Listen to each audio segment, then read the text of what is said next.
So, ladies and gentlemen, what would you say if I said this is one of the coolest American tank designs to roll out?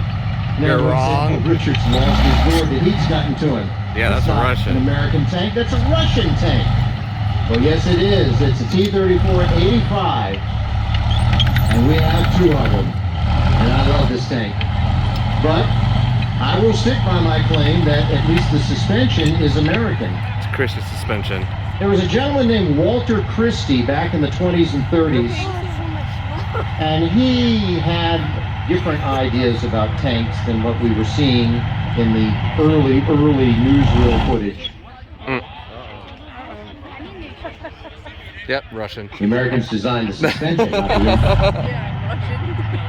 So Christie had an idea. Instead of having these big tanks, slow lumbering things with these little tiny wheels on springs that would be a really bad, bumpy ride, Christie thought, let's take the wheels, make them big, mount them in boxes, mount the springs in boxes on the sides of the hull, and that way you've got all this room in the hull for, maybe storing ammunition on the floor. And that's exactly what the T34 did, and the tanks before it. The BT-5, the BT-7, these were all tanks patterned after Christie's design.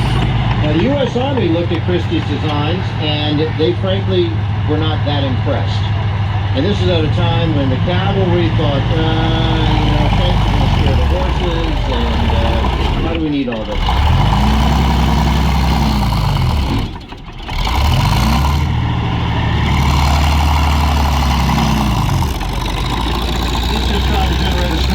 So I'll get dirty.